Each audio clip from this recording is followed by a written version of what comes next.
Nag-almusal na kayo? Anong ulam nyo? Langgam. Langgam. Langgam kaliliit nun, so ilan langgam maulam. Kung titignan nyo yung paa nila, oh, ganyan lang talaga. Ay, malaki rin yung ano, yung dito. Tapos, wala nang lakas to. Wala nang lakas to, be. Pag hindi nyo sila bubuhatin, hindi sila makaalis dyan. Dili na. Ang unan nila, bangkito. Yun. Hindi kayo nag-try na mag-unan ay bagbigyan sila ng unan na malambot para hindi masakit yung bato. Ay, nag-try sila pero igangan sila. Nainitan. Tapos mga kababayan, sabi pa ni ate, dito na sila maligo. Paano pag magpupo sila, dito na rin? Nahirapan siya magsalita, be, pero ramdam natin yung lungkot, hirap na nararamdaman niya.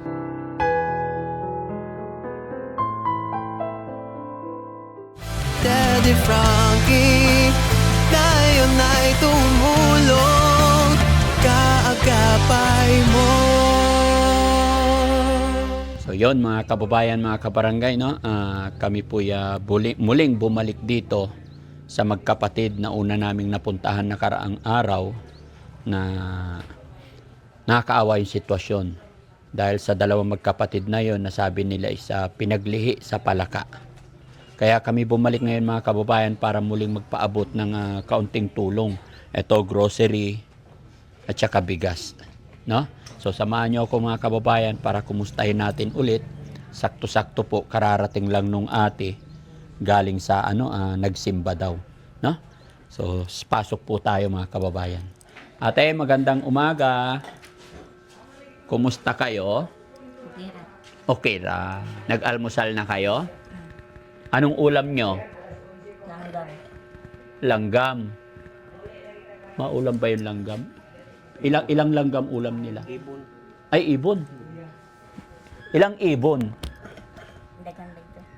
Daghang. Kumusta ate? Okay ra. Okay, galing ka ng simbahan. Parang, gwapa ka. No? Ang ganda mo ngayon. No? Ay, pumunta ako dito dahil may dala akong grocery. Pagkaon. Biskwit. Ano oras sila nag-almusal ate? Kuan. Ta alas 9 na kuan sila. Alas 9 nag-almusal. Anong luto na langgam? Adobo. Adobong langgam. Natawa ako kasi ulam langgam. Ibon pala yun. Sabi ko langgam kaliliit nun, so ilan langgam maulam. May dala akong grocery para sa inyo. Okay? At saan natin pwede lagay dyan? Pwede ba akyat dyan? Okay lang? Guys, abot nyo yung Ay, paano yan? Hahakbangan ko ikaw. Yup, akyat tayo mga kababayan. Gusto ko lang kasing makasalamuha tong magkakapatid na to. Ayan. Pwede ba upo? Ayan. Urong ka konti doon, te. Okay lang, dikit ko to sa'yo. Para marinig ko yung boses ni ate kay masyadong mahina. No? Ano yung pangalan mo ulit, te? Mardelina. Marbilina. Yun. Napagsimba na si Marbilina, no? Yan. Pasok nyo yung grocery. Gusto kong ipakita yung grocery binili natin mga kababayan. Kasi yung sitwasyon nila mga kababayan, makikita nyo, hindi na pala sila lumalabas dito. Sabi ng kapatid na nakausap namin, ingat na ingat silang magbuhat sa kanila kasi baka mapilay daw. So pag napilay, kasi kung titignan nyo yung paa nila, oh, ganyan lang talaga. Ay, malaki rin yung yung dito. No? Tapos, wala nang lakas to. Wala nang lakas to, be. Pero nakakagapang sila. Dili. Hindi rin. Pag hindi nyo sila bubuhatin, hindi sila makaalis dyan. Oh, dili ko. Dili na. Tapos, ang unan nila, bangkito. Yun. Pwede pa paabot, be? Tignan nyo yung unan nila, mga kababayan. Hindi pwede yung unan talaga. Dili kay igangan sila. Ganito yung nakasanayan na nila. Anong taon sila nagsimula mag-unan sa bangko na to? Dugay na gid siya, tuig na. Tuig na. Talagang matagal na ganito. Oh, sa bukid pa mi nagpuyo. Sa bukid pa kayo nakatira? Oh. Ganito na. Oh. Tingayo na gid sila. Hmm? Tingayo Jessie? Akyat ka nga, doon ka. Sa gilid huwag ka nga hakbang. Doon ka sa gilid. Kasi, hindi kayo nag-try na mag-unan ay bagbigyan sila ng unan na malambot para hindi masakit yung batok. Ay, nag-try sila pero igangon sila. Nainitan. Mainit talaga. Ayaw nila ng mainit. Gusto nila dyan bugnaw. Gusto nila bugnaw ra. Tapos bakit siya sa plastic lang? No, kapuya na siya sa bangko. Ano? Kapuya na siya. Napagod na siya sa bangko. Mm. Kaya gusto niya medyo mababa. Oo. Tapos yung ulo nila ganyan-ganyan lang, no? Liko-liko lang. Pati si kuya, tignan ko lang, kuya, ha? Talagang walang lakas. No? Kailan, sorry, ha? Buti may damit sila ngayon. Pero kadalasan, naguhubad talaga. Tapos mga kababayan, sabi pa ni ate, dito na sila maligo. Di na sila maligo. Panang na akong tubig. Dala ka lang ng tubig dito. Paano pag magpupo sila, dito na rin? Paano halimbawa wala ka, tapos magpupo sila? Magkalat na dito. Dili. Hintayin ka talaga. Magsasabi rin sila. Tsak, kaya pala nandito ka lang lagi. At ito yung nakakaawa mga kababayan. Ito yung nakakaawa. Kasi po, nag-aaral siya. Mula nung namatay ang nanay at tatay ng mga to, siya na po ang nagsilbing nag-aalaga. Nagbabantay sa kanyang kapatid at hindi na niya na ipagpatuloy pag-aaral niya. Kasi nga po, itong mga kapatid niya na to, hindi na nila kayang igalaw. Yung ulo lang gumagalaw-galaw tsaka kamay. Parang kiwit-kiwit lang pero hindi na sila makagalaw talaga. Nakakaawa, no? Hindi ka ba nahihirapan mag-alaga sa kanila na wala na yung nanay-tatay mo sa bata mo pa lang? Dili. Sanay naman po ko. Nasanay ka. Gaano mo kamahal tong mga kapatid mo na to? Nahirapan siya magsalita, pero ramdam natin yung lungkot, hirap na nararamdaman niya. Hindi niya ma-express yung gusto niyang sabihin. Pero sa edad niyang 15, dapat naglalaro pa eh. Pero pasabak na po siya sa pag-aalaga ng kanyang mga kapatid. Siya yung naging nanay at tatay siya. Kasi yung kapatid naman niya, yun ang naghanap buhay. Yun ang naghahanap Para buhay. sa kanila. Yung isang lalaki, ano? Aduhan na lalaki. Tapos ikaw tagabantay, sila naghanap buhay. Pero sana mga pag-aral ka pa, ano? Kasi bata ka pa. Ang problema, walang magbantay dito, mga kababayan. Okay? Pero nag-ALS. Nag-ALS ka naman. Taga-Martis ra ang klase. Kada Martes ra. Yung artist lang. Once a week lang. Ano bang gusto mo sana paglaki mo? Anong course gusto mo sana? Maestra. Maestra. Gusto mo maging teacher. Paano yan? Hindi ka na magiging teacher kasi wala na yung nanay at tatay mo. Okay lang sa iyo? Focus na lang sa kambal para matiman ako. Focus na lang sa... Kambal.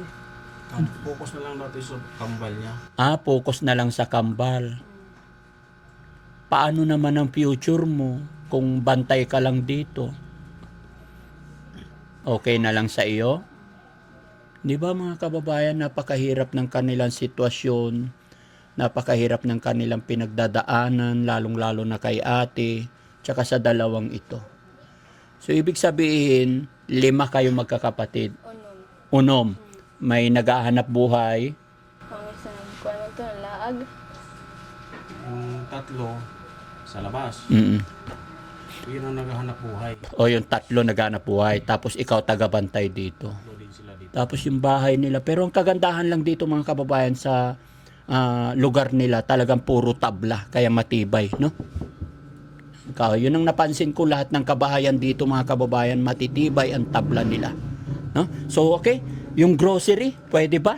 Dalhin natin dito para makita ng mga batang ito, para mapasaya naman natin sila. Uy! Abot! Yan, be. Iayos natin. Dito ka, Jessie. Yan. Yung mga sabon, be, hiniwalay ko. I-ano mo. Tapos, pakainin natin sila. No? Ay. Yan. Kumakain ba sila ng ganito? Nagkain naman sila? Wala naman bawal sa kanila? Walang bawal. Okay, tsaka ito mga biskwit para may pang merienda, no? Kuya, gusto mo ganito? Wow. Gusto mo bigyan kita? Hindi, sige, bigyan mo sila. Okay lang? Hindi pa sila mukha. Ha? Hindi pa sila mukha. Ay, busog pa sila. May oras lang talaga ang kain nila. Kaya hapon naman na sila mag-tunood ko. Taga Alas alas 4. 4 ang tanghalian nila. Nila, 4 na raw yung nangyayari. Kaya nang magkakapi sila. Magkape din. Ito, may dala akong gatas para sa kanila, no? Para lumakas yung kanilang health. May gatas, be? Inom kang gatas, ah? Inom kayo, kuya? Hindi ba sila pwedeng iharap dito? Hindi na, ganyan lang. As gusto nila nakatingin lang dyan. Kanan kuan, bumili kami ng kaunting tinapa. Oh, mag-ulam kayong tinapa? O yun. Mga kababayan dito sa Kabisayaan, ang tawag nila sa sardinas is tinapa. No? Tapos yung ibon is langgam. No? Sa atin, yung langgam gumagapang. Sa kanila, yung langgam lumilipad. Lumilipad na. Ayun. O, ito. Sana maging makatulong to, no? Ayan. Happy ka ba, ate, na nakabalik kami dito? Anong masasabi mo? Sa misis ni mo. Ako nag-expect na mag-ani pa din. Ay, lang dili pa mag-ani. Ano daw? Hindi raw niya akalain na babalik tayo dito. Kung malapit lang sana ako dito, magbalik-balik talaga ako hanggat kung ano pa yung pwede kong itulong. Pero malayo talaga kami at parang namasyal lang ako dito sa lugar ninyo. Pero masaya pa rin ako na nakilala ko kayo, no? Sultini mo, bay? Kanang layo bang good me. Kaya di may pero may titiri bisita rabi, maghahatag mi ka ng grocery para malipay pud mo. Oo nga pala, may bigas. Pasok mo nga yung bigas. Abutin mo, Jesse. Lagay natin dito. Yun. Para may pansaing sila. Kasi mga kababayan, napaka-importante dito sa lugar po nila. Yung bigas. Number 1, pinaka-importante yan. No? Pinaka-importante yung bigas. Pero yung mga kapatid mo sila bumibili rin ng bigas. Isa kasi ako. Isa kasako din. Okay. Okay naman ang buhay. Oo. Very good. Sana hindi ka pabayaan ng mga kapatid mo, mga kuya mo, no? Yung 3 mong kapatid, mga lalaki lahat. Oo, pero kuan pang ang isa tong lalaki kay 9 years old pa. Yung isa 9 years old. Yung 2 lang naghanap buhay. Oo. Mga kababayan, ang pogi pa naman sana nila, tas maganda si ate. Nagkataon lang talaga, grabe. Yung pagsubok na nangyari sa kanila, sa pamilyang ito. Kasi bukod tanging ganito yung nangyari, tapos nanay at tatay ay magkasunod na nagkasakit hanggang sa nawala na sila sa mundong ibabaw. No? Kaya napakahirap ng buhay. Kaya tayo mga kababayan, kung sa tingin mo, sa tingin natin ay mahirap ang buhay natin, walang rason para tayo gumive up, sumuko. Kasi kung titignan natin, much more sa kanila, mas mahirap.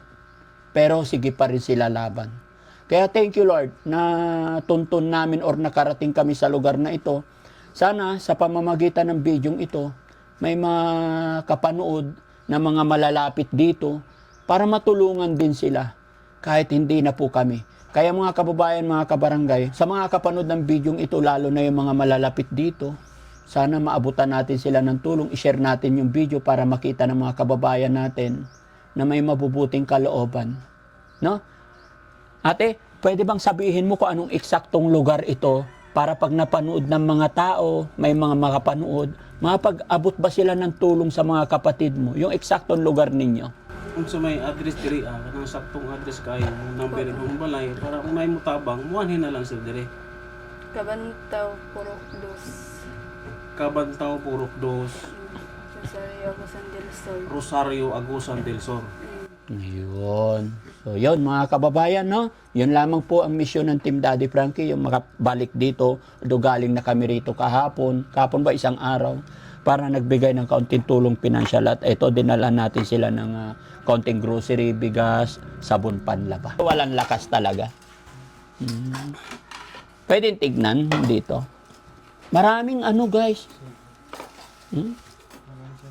Maraming ano, siko. No? 1, 2, 3, 4. Ganon din sa kabila, no? Ang liliit. Ang liit, hindi na talaga lumaki, ano? Pero may pakiramdam din to. Hawakan mo nga yung kamay ko. Kaya? May force? Ganyan lang. Mahina. Mahina yung pwersa, mga kababayan. Sakto lang na mga pagkamot, no? Ng Makati. Doon na lang sila nagsisiar, mga kababayan. No? Sa butas. So, may dala kaming ano mga kababayan, may dala kaming pagkain. Sakto-sakto po kasi pananghalian. Kaya pakakainin din natin sila. Pero kahapon, nandito sila eh. Ilang taon ka na pala? 17 parehas. Hindi ka ba naiinip dito or naiinitan? Nandito lang kayo? Hanggang taon. Pasok. Hanggang taon bis kang pasok.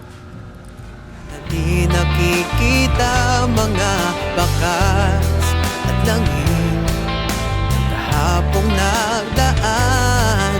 Ngunit may Diyos, may liwanag na darating. At kahit gaano kabigat ang mundo, may kamay na aabot sa'yo. Di ka nag-iisa, may karamay ka. Daddy Frankie, nandyan sa'yo. Ang tunay na kaibigan, tulong sa iyo. Daddy Frankie, hanggang sumalo ng mga luwang di mo na kayang itago. Mapagmahal sa may sakit, matatanda man o paslit, hatid ay pag-ibig, walang kapalit. Pumangon ka, kapatid. Daddy Frankie, nandyan sa'yo. Ang tunay na kaibigan, tutulong sa iyo. Daddy Frankie, nandyan sa'yo. Ang tunay na kaibigan, tutulong sa iyo. Daddy Frankie, hanggang sumalo ng mga luwang di mo na kayang itago. Daddy Frankie, nagmamahal sa'yo. Daddy Frankie, tayo na'y tumulong, kaagapay mo.